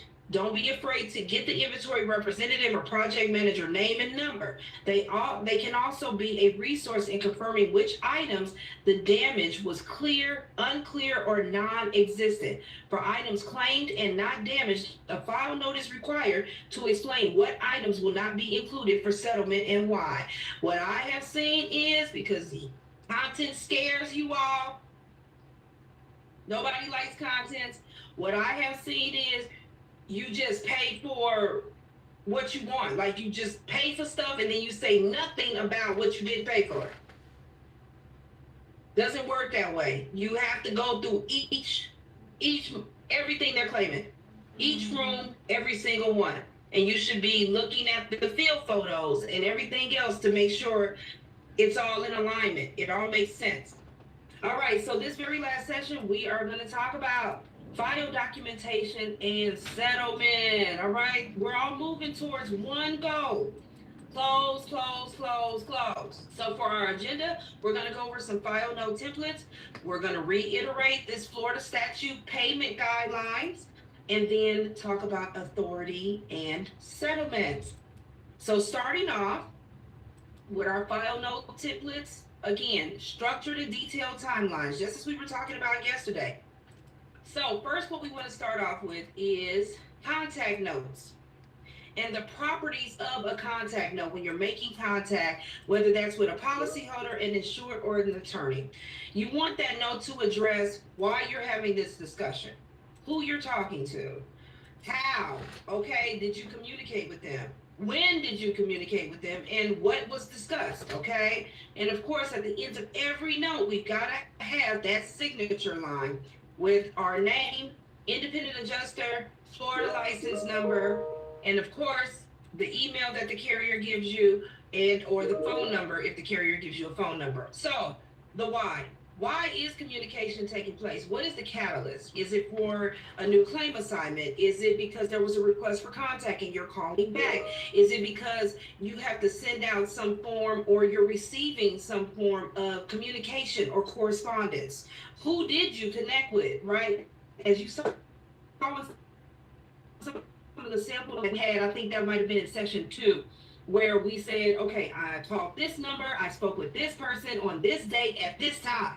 We want those details in there. Who did you connect with? Was it the policyholder? And whoever that who is, put their name down. The contractor, the vendor, the PA, the attorney. If I call someone's home and their daughter answers, a kid answers the phone, and I'll even say, oh, can you give your mommy and your daddy a message for me? Can you tell them to call the insurance adjuster, And they'll, okay. And I say, can I have your name? Oh, it's Susie. Okay, daughter, you her daughter? Yeah, daughter Susie. I put all that information in. How did you communicate? Was it via email? Was it phone? Was it... Most of the time, we're really not texting. We really shouldn't be texting because it's hard to get that text communication and then put it in the file. So I would really kind of warn away against that. But just in case, if you got to do it, then know that you need to, all that communication, because it's still written communication, whether it's solely electronic or there's a letter in the mail, you still need to post whatever those conversations are in the file. When did you communicate? It's not enough to say, I called this person and left a message. When was it? What day? What time? Okay? Because you may even see your own calling patterns as a result. You have some homeowners that work night shift. Well, you're calling them at 10 a.m. every morning. They just got off work at 6. They're asleep. And that's also why during that initial contact, especially, see if you can get some information like that. What's the best time to call you? What do you prefer? So if people have all kinds of extracurricular activities, they volunteer for stuff, they're a part of different clubs and organizations, they have set schedules during the week. The kids may have different after school programs that they're participating in. And so it might be a good idea to ask, when's the best time to call you? What was discussed? What is the purpose? In detail. Not detail where you got to type out the cuss words that were used when I got gone off on, but just to say they were dissatisfied or they may be irate. But you want to put down what you're talking about. So many times we take the conversations for granted, and then something that you didn't think was important, that policyholder there was a sentence said and they just hung their hat on it. They're really relying on it. They stuck with the wording and it's nowhere in your notes. I don't see it. I apologize. I don't see that here, but can you reiterate the conversation to me? And I'll put that note in. Policyholder said they spoke with so-and-so adjuster and this is what was discussed. So make sure that you are noting the file in detail, verbatim, of what is being discussed. And then if it's something where there was a question and you provided an answer, that needs to be in the note. If it was something where there was a request and you said you were going to do something, that needs to be in the note. If you requested for them to do something and now you got a deadline, like, you going to get that for me? Yes. When? Put it in a note, because you're going to be setting up your calendar not just by Florida statute requirements and that mandatory deadlines, but also by these tasks that are going to inherently pop up in the process of handling and managing the claim. Let's get to a contact note template sample. Think about this. Everybody you're going to have to call and leave a message, or call and try to attempt to make contact. Make a template out of it. So in this example here, this is a template of the contractor estimate was received. Yeah, I just wanted to add one thing to what we were talking about on the last slide. Another thing you guys really want to look out for is your abbreviations. I can't tell you the amount of times I've seen notes say FU call to the insured. Well, they're saying follow-up call to the insured, but they're putting FU call to the insured. So please make sure you're watching your abbreviations and your terminology in your notes as well. Yes. I just wanted to throw that out there. You're transferring how you speak socially into how you're putting your professional notes in as an adjuster, and that should not be the case. Lean towards spelling out the words. We're over here handling claims. These, again, I cannot stress enough, especially because it's from Florida, these claims can go to court, and things like not saying follow up, not spelling out follow up. Yeah, but that's why if you make it a template, you're not typing that every single time for every single claim. It's already typed out, and you're using it, or you're doing that extra typing at bare minimum. Again, it's all about that efficiency. So that's why you want that. What does the carrier prefer? What does Evolve prefer? We usually prefer you to spell it out. If it goes to court, no one will understand. You have to be careful with templates also. Make sure if you have blanks and pre-filled info that it actually relates to the claim you're working on. Which is why, for the most part, you want the template to be very, very basic and bare bones. We have received blank from blank for this dollar amount versus the carrier's dollar amount of blank. To do, we'll follow up with the insured to verify this is the contractor of choice. And then I guess my very next note in that same note, because I'm going to make that call right away, right? I'm already working the file. Why would I say, yeah, I'm going to call your contractor and confirm this, hang up the phone, and go do something else? Go ahead and make the next call. You might be able to put it all in the same note. If you get it out the way, the contractor doesn't answer the phone, now we're waiting on them to call back. You can set a task in your calendar to follow back up with them the next day or whatever the case may be. Called and spoke with insured, and I'll put the insured's name at, you got the spot for the phone numbers on, that'll be a date at this time, and even I have AM versus PM. So when I'm filling out the template, I'm either going to delete the AM or delete the PM. And then because we're in this new age, I've had now, it used to be he or she. Now it's he, she, they. Okay? Confirmed. But whatever that is, I'm going to delete whatever pronouns don't apply. They confirmed blank is his, her, or their contractor of choice for the blank, probably for these particular repairs, for the roof repair, for the siding repair, or for all the repairs. I advise of the price difference, and my next step is to identify the estimate differences and contact the contractor to discuss and reconcile. In short, understood and agreed. I always love a note to say they understood and they agreed, okay? Because we can have understanding and disagree. And then we're going to have the next steps at the bottom of the note. Review the contractor's estimate and identify differences. Follow up with the contractor to discuss and reconcile estimate differences. And then that determination deadline, I added that. Determination deadline is that 60-day deadline date. And I feel like they should be for Florida claims. You should put it on in your notes and have a task set in your calendar, so that you are constantly reminded you have until this date to make a decision.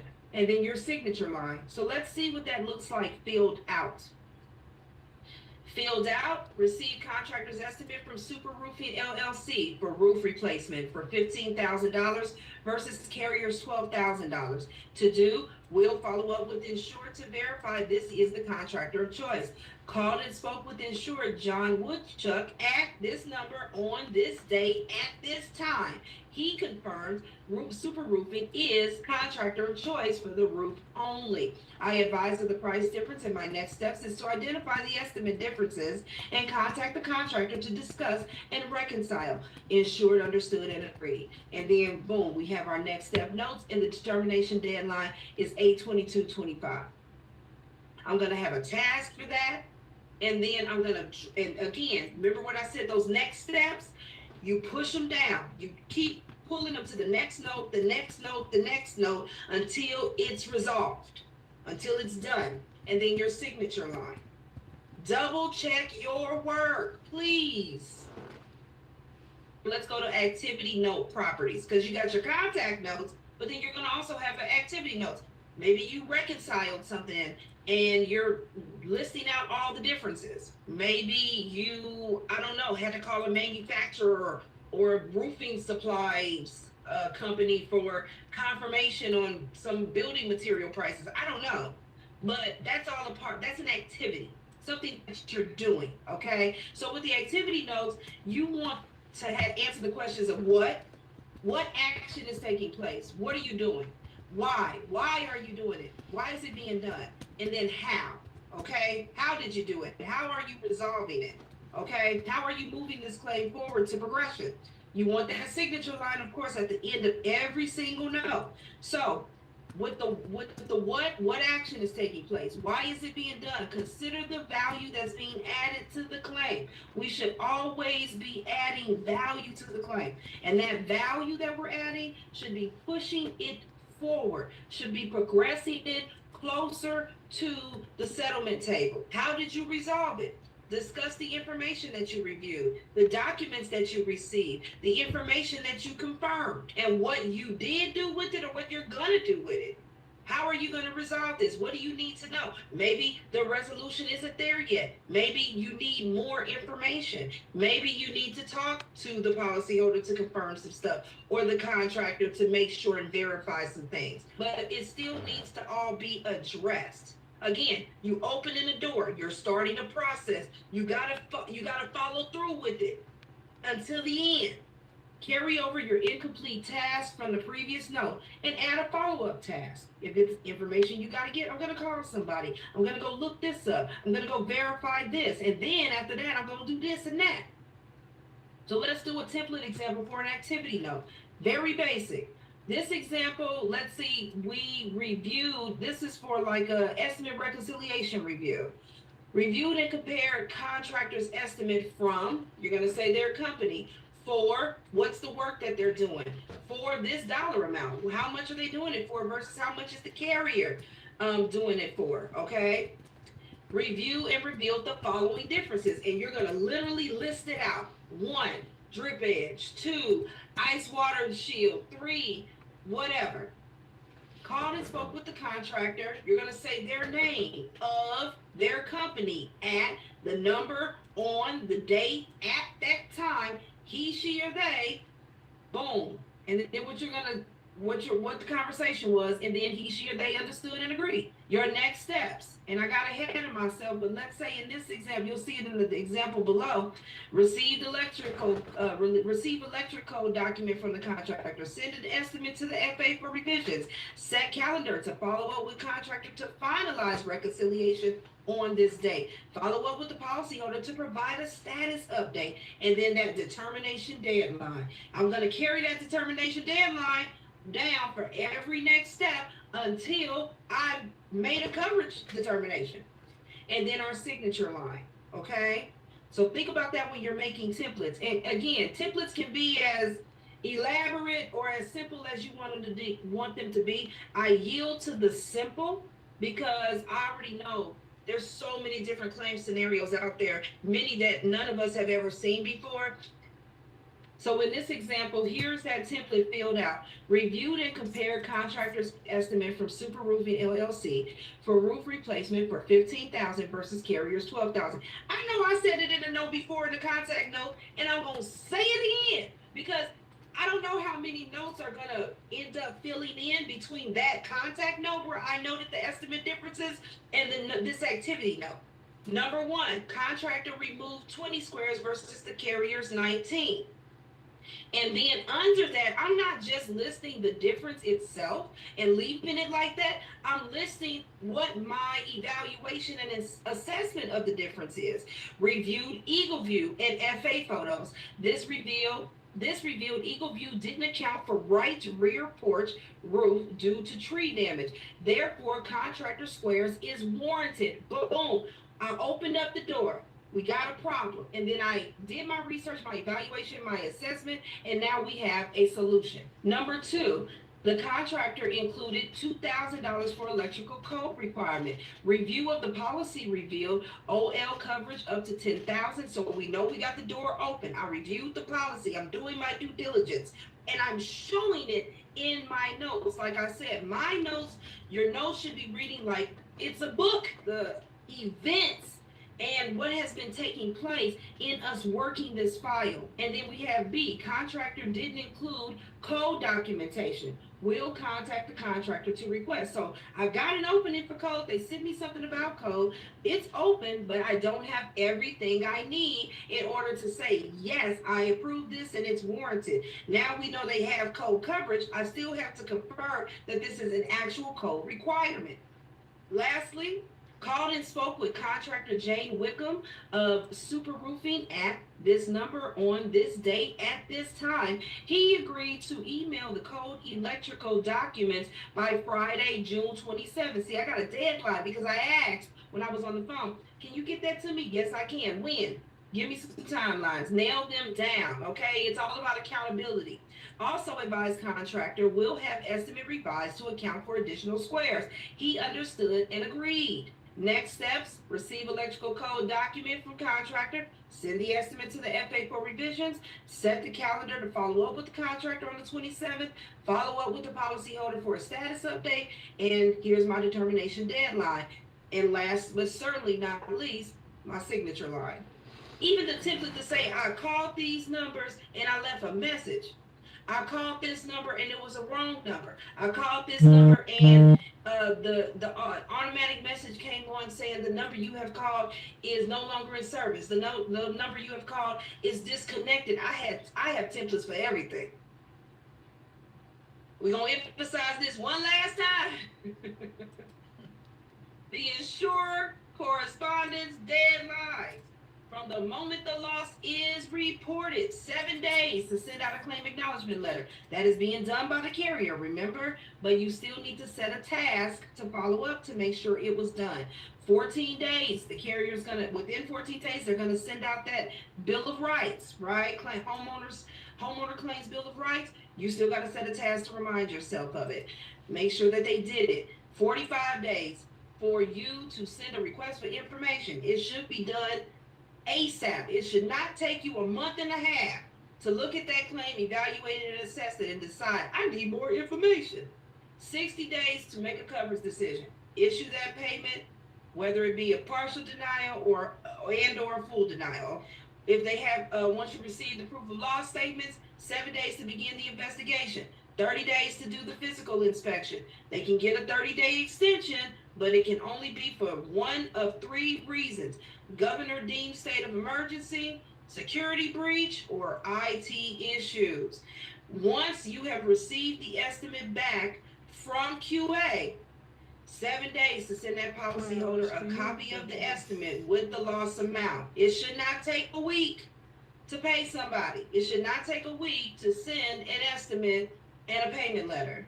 And plus, that's your closures. Now, from the policyholder side of things, they have things that they can fall out of compliance with too. They have a year from the date of loss to file a claim, to give us notice of a claim. They have 18 months from the date of loss to give us notice of a supplement. If it's a condo HO6 type of policy situation, 1 year for them to put in that notice of claim for the loss assessment coverage, or 90 days from when the condo association votes to levy an assessment. But again, all this has to be based on a covered loss. And then when we do request information from that policyholder, they have 10 days to respond and give us that information. That's 10 calendar days. However, keep in mind, if you waited to the last minute to request that information, and now we are less than 10 days away from the 60-day determination deadline, that's what your deadline is, that 60-day point, not beyond that. So you shortened out even the time you have and that the policyholder has to provide this information. Now, if the policyholder ends up sending that information after the 10-day mark, then we okay. And remember, these deadlines are based on calendar days, not weekdays. Do not fall off, because if you do, when you fall out of compliance, the carrier has fallen out of compliance and they get fined from day 1. So let's talk about some communication timelines. Again, checklist, everybody. Create a note checklist. We got checklists for everything. You want a checklist for the notes. And you want to check at the end of your files to make sure that all the notes that's supposed to be there are there. So create a note checklist based on common tasks and Florida statute deadlines. So for instance, with a new claim, you know you got to have that claim acknowledgement, 7 days. The claim file date, you got to check that. You need a note saying that you verified the claim file date, and making sure that the date that the claim was filed or given notice of the claim is within that 1 year of the date of loss. You need a note saying that you review policy limits and forms and coverages and deductibles. You need a note saying that you're beginning the investigation. And remember, it has to be 7 days from the proof of loss statement being received. And it should be well before that, okay? You need a note for requesting, if you have to request an approved third-party vendor to do something, put a note in there for that. The homeowner's bill of rights, that you double check that and that went out. You need a note for that. What about you sending out that ROR? That may be an ROR with the request for information. You know that you have 45 days to request information. Put a note in for that. And then once you send out that request, put in a note for waiting on the policyholder to respond.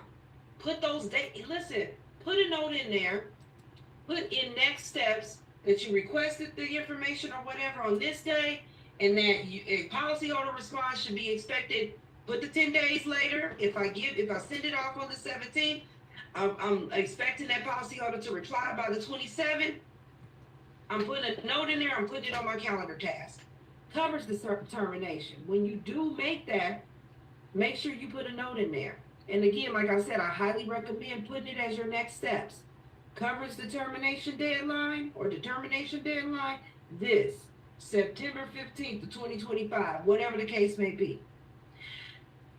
Doing that physical inspection, put a note in there saying the physical inspection was complete. If most of the time you won't have to request an FA assignment, but again, even a note where you see where the carriers requested the FA to be assigned, it's okay to put a verified note in there to say, review the file, looks like the FA has been assigned on this or requested to be assigned on this day by the carrier. You get the estimate back from QA after the FA's done with it and you reviewed it. You want a note stating that you sent a copy of the estimate, a note stating that you sent the payment letter, a note stating that you issued payments and what it was for.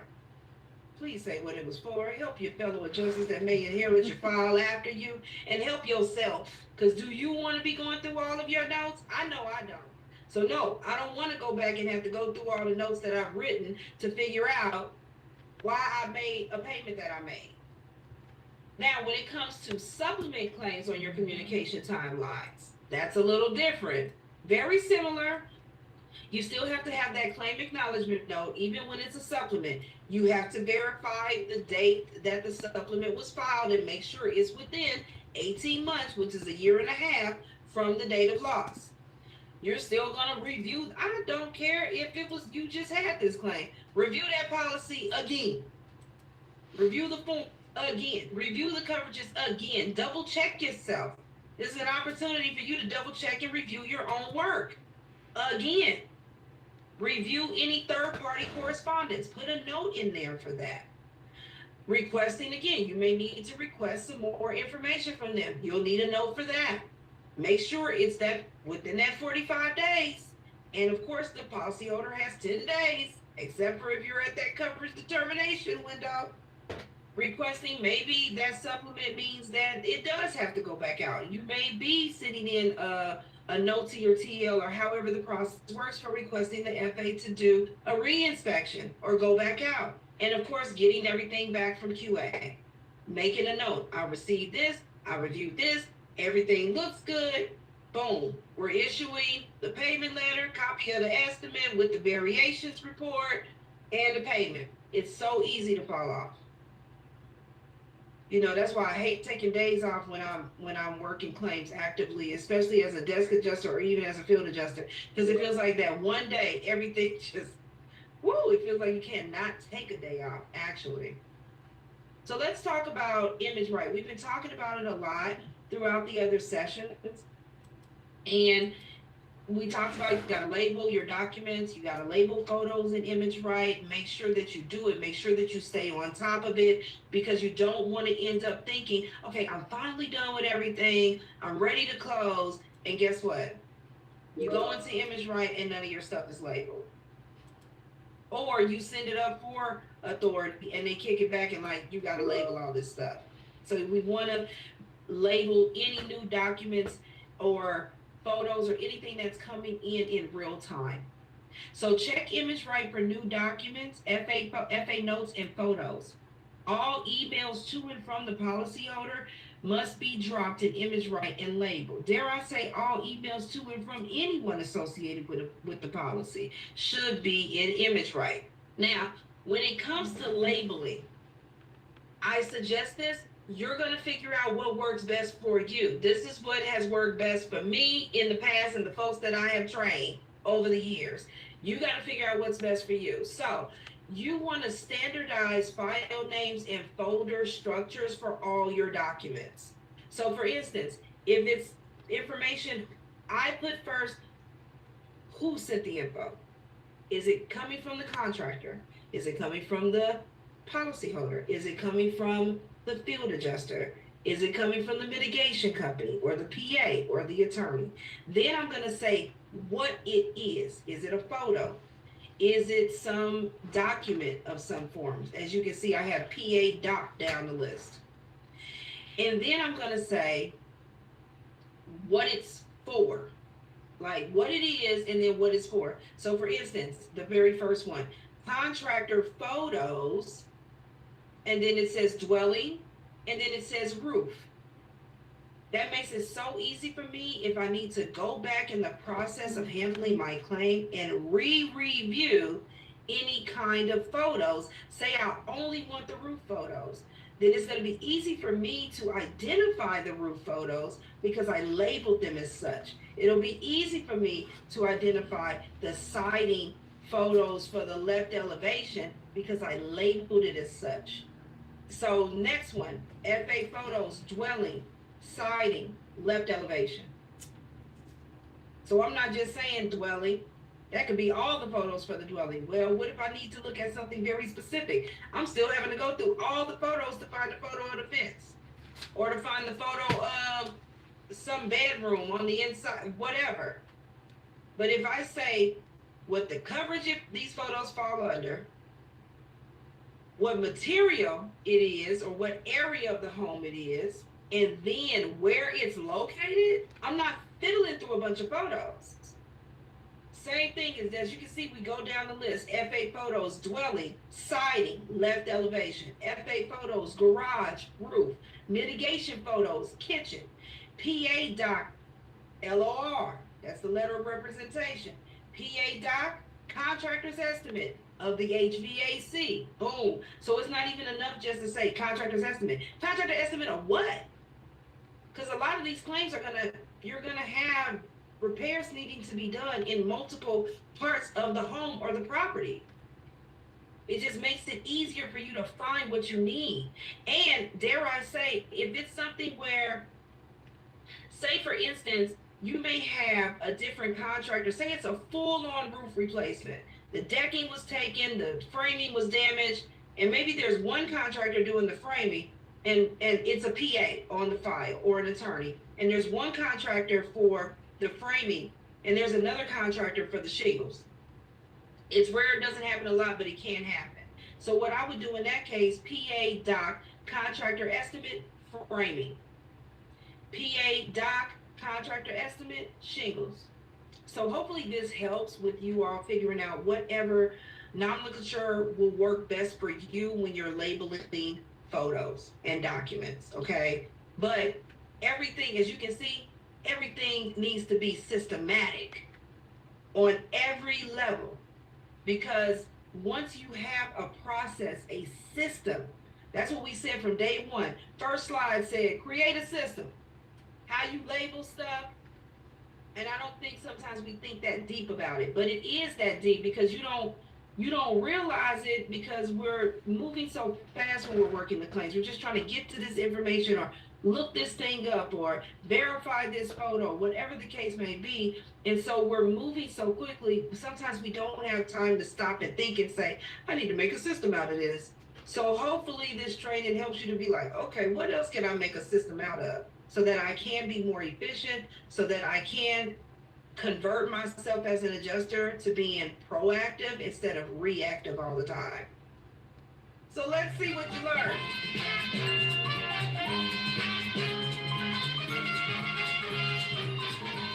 You received the first notice of loss on June 5th, 2025, and began investigating on June 20th, 2025.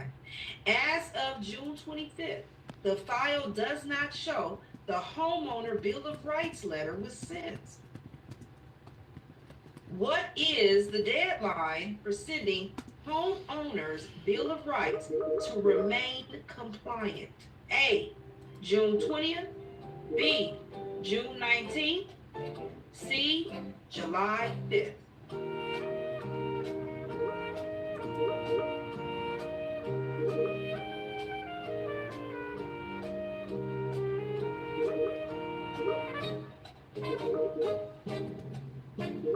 All right, what's the answer?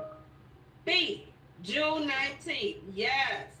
The homeowner's Bill of Rights must be sent within 14 days of claim notice. First notice of loss was June 5th, so June 19th is the deadline.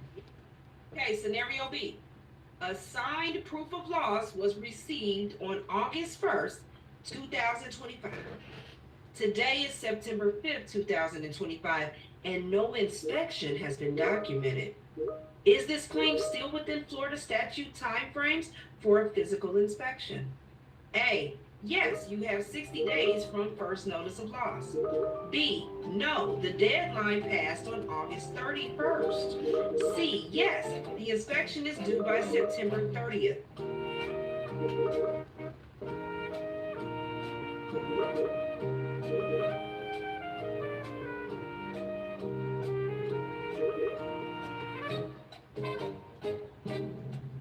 All right, what's the answer? B. Inspections must occur within 30 days of proof of loss statement being received. And since proof of loss was signed on August 1st, inspection was due by August 31st. Florida statute payment guidelines. There's a way to pay and a way to handle when you have a total loss situation. So we're going to talk about total losses versus partial denials, okay? Okay, so this is for Florida statute 627.702, which is also named the valued policy law. So here's the thing. This is in the event of a total loss, but it's conditional, you all. In the event of a total loss, payment shall be at policy limits, and that's at policy limits with no deduction for depreciation, so they get everything. However, they have to meet these conditions. The loss, of course, has to be caused by a covered peril. There has to be an absence of risk increased change without the insurer's consent. Meaning, if they did anything where they changed the risk itself, maybe they put an addition on or something like that, which would have increased, of course, the risk, which the increase of risk is increase of the policy limits, but they did not advise the insurer. The insurer did not know. They don't qualify for total loss then. They don't qualify for that big check payment then. No. Okay? Insurer has to know. Insurer has to consent. If there has to be absence of fraudulent or criminal fault, of course, on the part of the insured or any acting on their behalf. So there can't be any fraud in there. Partial denials. That makes sense, right? But there's an exception. Except if the covered peril alone would have caused the total loss. So if they're going to be in total, even though there's a partial denial, if they're still in total loss mode, they've still exceeded the policy limits, then we would hit the check. But if the partial denial, they're underneath those policy limits, then no. Partial loss by fire or lightning. Partial loss, not full loss. Now listen, this is what I'm saying about don't interject your own stuff. Read the black on the white. Partial loss by fire or lightning. They don't get the total loss check all at once. If the property is insured by one or more insurer and undisclosed to the insurer, okay, they've got more than one insurance carrier protecting the property and they did not disclose it. Now here's the thing, if they did not disclose it, how we really gonna know? But it's okay though. 2 or more buildings or structures are insured under a blanket form for a single amount of insurance. That's a no. We can't issue out that one big total loss check. The completed value of the building or structure is under a builder's risk policy, meaning the home is being built. No, they cannot get a total loss check. Personal property except for mobile homes, manufactured buildings, no total loss big check. Other appurtenant structures, so this doesn't apply to the other structures, just the dwelling. And then mobile homes, loss adjusted on the basis of ACV, RC, or a stated amount. No. So we have to check for a signed, and if they do have that, we have to check for a signed mobile home stated value policy disclosure. And then of course, when we're issuing partial denials, it's literally the antithesis of that. In the event of a partial denial coverage, payment shall be made at actual cash value until proof of repair or replacement is provided. Gotta be a covered peril, absence of the risk not being changed, and all of that are increased. And then the opposite, the qualified scenarios are literally everything that was the exception in the previous slide is the qualified scenario for issuing out partial payments in this one. Partial denials, partial loss by fire or lightning. The property is insured by more than one insurer and it's undisclosed. There's 2 or more buildings insured under a blanket form policy. It's under a builder's risk policy. There's personal property, okay, except for the mobile homes, manufactured buildings. It's other structures. Mobile homes, loss adjusted on the basis of ACV, RC, or the stated amount.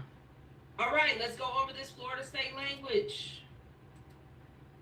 You see, I got something in red.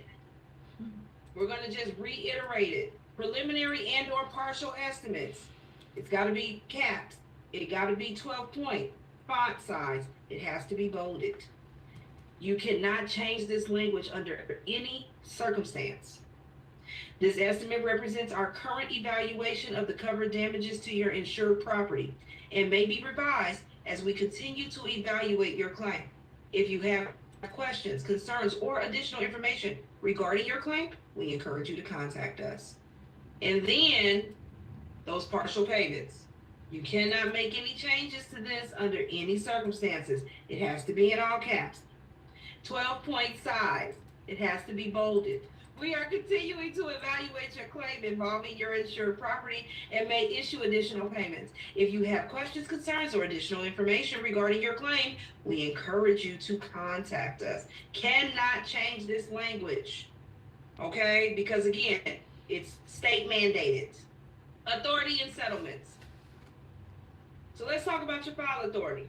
I know you all are going to be wondering what your authority limit, what your authority thresholds are. That's going to be sent to you via email once you get assigned, okay?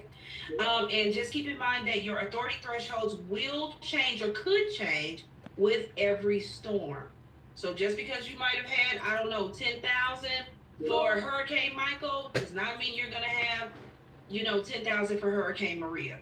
Review the FA estimate for dollar changes to verify if the reserves and authority needs to be updated. And I will heavy on when you're in the supplement mode of this, or if you send, say you have to send the FA estimate back for corrections, just make sure that, again, not even just with the authority level, but even with their invoice that they send in that you have to pay. Remember we said you have to pay the invoice in the beginning? So even with the invoice that you have to pay, make sure that those changes has not put the FA's billing into another tier, because if it does, they have to redo the invoice, okay? Confirm total loss payments. So if you do have a scenario where you're like, okay, it fits the conditions and there are no exceptions, I think this should be one total loss check for the policy limits. Confirm, talk with your TL and notify them immediately, okay? If you see there's a trigger where this claim is probably most likely going to go over, it's going to exceed the policy limits, notify your TL immediately. Just to make sure, one, you want to make sure, do you still keep it? Do they need to transfer it? Whatever the case may be. Now, we know we talked about it a few days ago. Fortunately, the field adjusters have a large loss unit. The desk adjusters, if it's a total loss, they still want to be notified immediately. Okay, let's talk about authority management. You got to know your tier thresholds. Understand your assigned settlement authority and the tiered escalation structure for various claims complexities. For instance, contents versus structure. Keep or create quick reference guides handy and update them often. So when you do get these authorities, and if your authority is changed, if it's raised, whatever, again, if you have to put a sticky note somewhere around where you're working, your laptop space or whatever, to say your authority level is now this, your authority level is now that. Make sure that you don't go outside of that, because sometimes they can start your authority high, and then you can claim that you ain't doing things right, and they'll drop it. Frame the file, not just the payment. Every dollar amount authorized should be clearly connected to coverage, documentation, or mitigation strategy. So again, everything that you're paying for, you should have documented what you're doing and why. And all your notes should be setting it up, justifying that this payment is coming, that this settlement is coming, that this coverage decision has been made. Use the coverage scope price method as a foundation to justify discretionary decisions.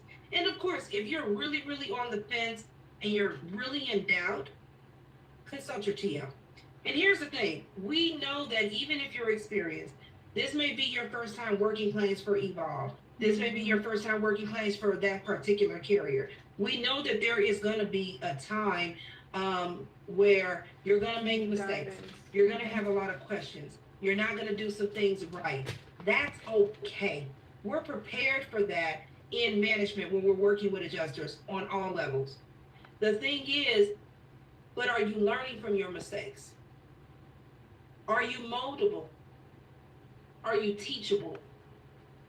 You get that feedback, that constructive criticism. Hey, don't do this way, do this like this. Write it. After I'm told something like that, the second time, I'm writing it down.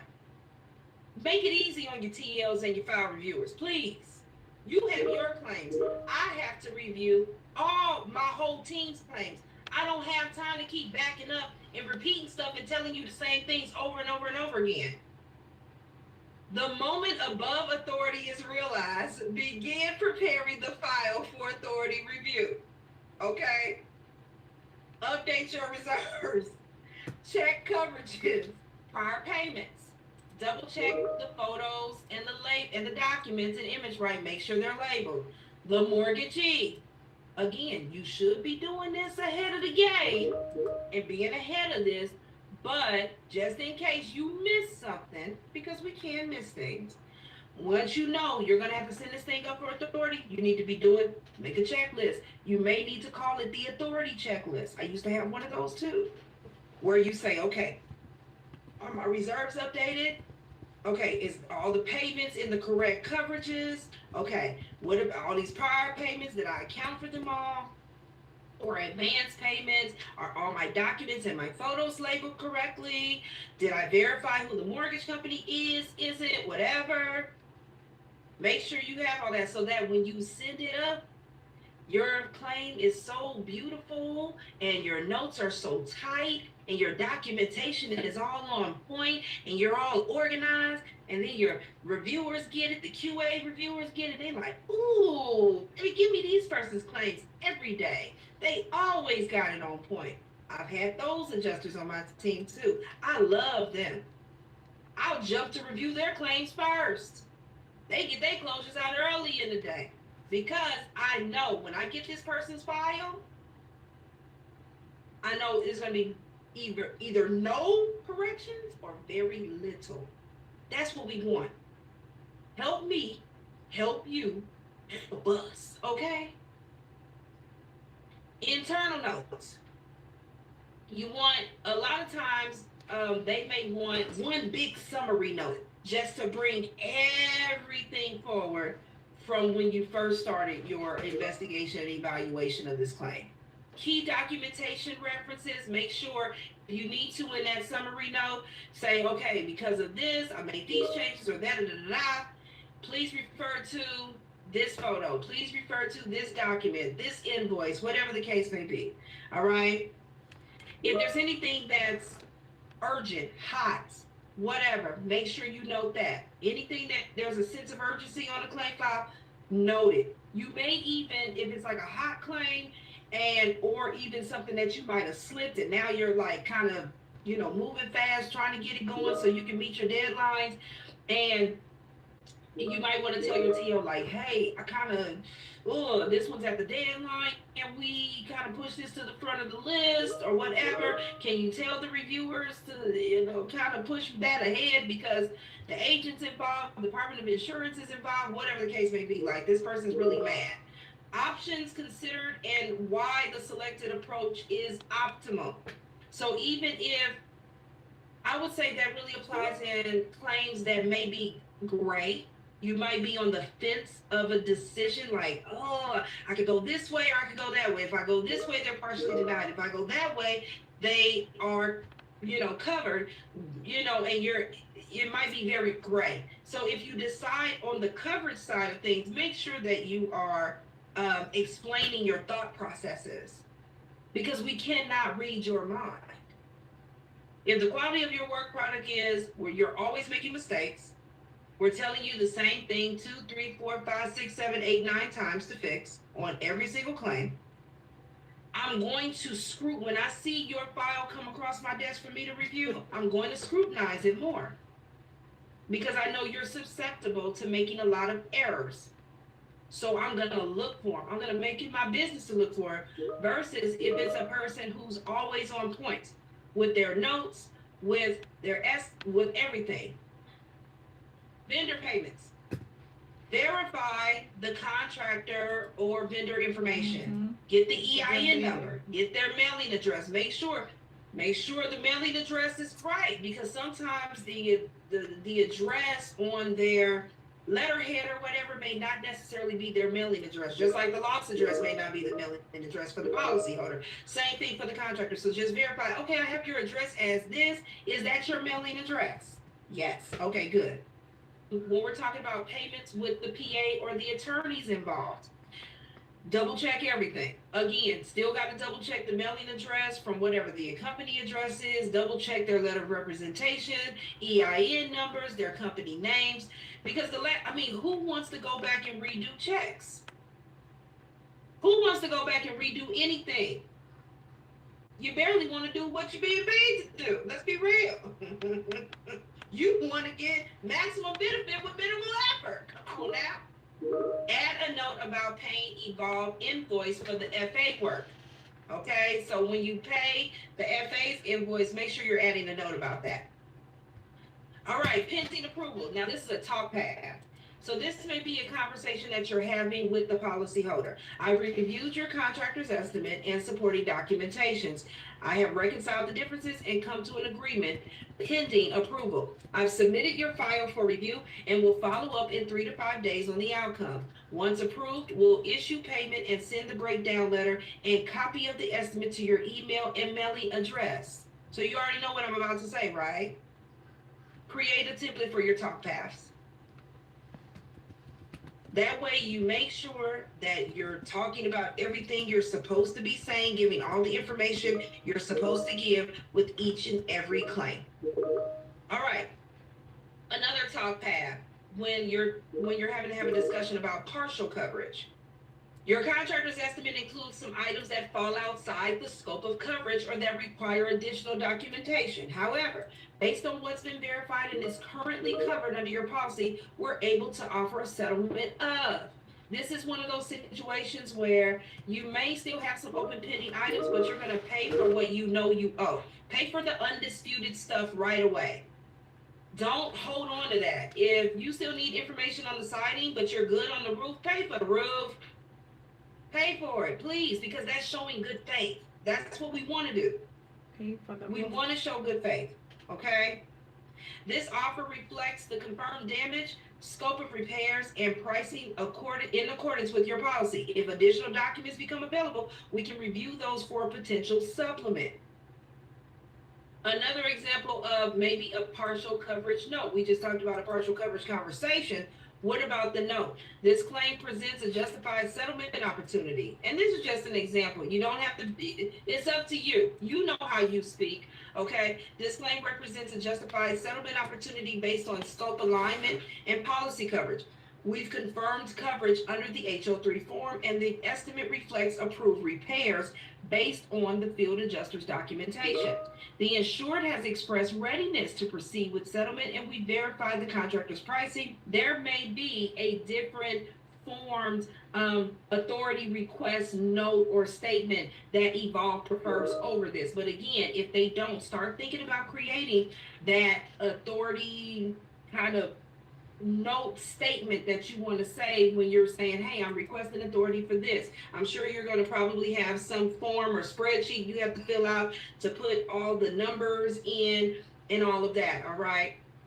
This request includes supporting documentation, scope, notes, and photos. Thank you all for joining us for the very last time for the Evolve Claims Desk Adjuster Core Essentials Training. All right, everyone. We survived. Yes, praise the Lord. So I apologize, we did go a little over today. In order to make sure that you all have a free evening on Friday, we did combine the last 2 days of sessions into one longer session. And that's what happened today. So with that said, we will have not one, but 2 quizzes being sent out because that was technically 2 sessions. So you should be receiving those shortly, along with a little questionnaire to see what you thought of the class, what you think of us. Please be honest. You don't have to suck up to us in it. If you see something that can improve, let us know.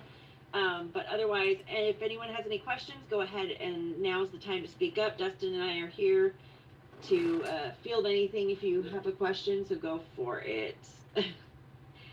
Well, that's why we're doing this, Heather. That's why we are doing this, so that when a deployment comes up, hopefully sooner than later, we can make sure that now that we have met you all and have seen how you know, understand the knowledge, that is why this is important to us. So we do appreciate. I know. I'm sorry about the bad connection.